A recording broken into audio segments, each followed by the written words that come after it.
നമസ്കാരം ഡിട്ടാ. എന്താണ് കേട്ടിയുള്ള വിശേഷം? കേരളത്തിൽ 10 ദിവസം നീണ്ടു നിൽക്കുന്ന ആഘോഷമാണ് ഓണമെങ്കിൽ ഞങ്ങൾ പ്രവാസി മലയാളികളെ സംബന്ധിച്ചിടത്തോളം അത് മാസങ്ങളോളം നീണ്ടു നിൽക്കുന്ന ഒരു ആഘോഷം തന്നെയാണ് കേട്ടാ. ഇവിടെയുള്ള ഓരോ സംഘടനകളും ഓരോ മുടക്ക് ദിവസങ്ങളായിട്ട് ഓണാഘോഷം വയ്ക്കുമ്പോൾ ഓണാഘോഷം അത് മാസങ്ങളോളം നീണ്ടു നിൽക്കും. ഈ വെള്ളിയാഴ്ചത്തെ ഓണാഘോഷം ഇടതുപക്ഷ സംഘടനയായിട്ടുള്ള സംസ്കൃതിയോടൊപ്പമായിരുന്നു കേട്ടോ. ഞങ്ങളവിടെ എത്തുന്ന സമയത്ത് ഒരു 12 മണി ആയതുകൊണ്ട് തന്നെ ഞങ്ങൾ നേരിട്ടിട്ട് തന്നെ എന്ത് ചെയ്തു, സദ്യ കഴിക്കാനായിട്ട് പോയി.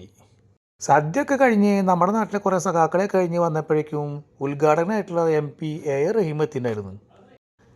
റഹീമിൻ്റെ ഉദ്ഘാടനത്തിന് ശേഷം ഒരുപാട് പരിപാടികൾ ഉണ്ടായിരുന്നു. നമ്മളെല്ലാവരും ഉദ്ഘാടനം ചെയ്തു.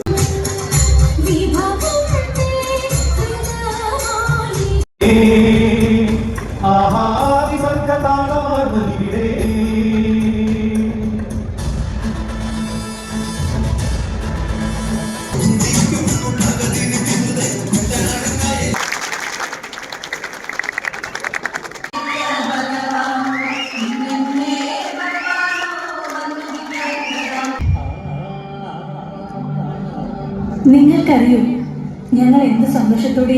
എന്തായാലും ഇന്നത്തെ ദിവസം സംസ്കൃതിയുടെ ഓണാഘോഷത്തിനായിട്ട് ചേർന്നു. അപ്പോൾ വീണ്ടും കാണാം. ബൈ.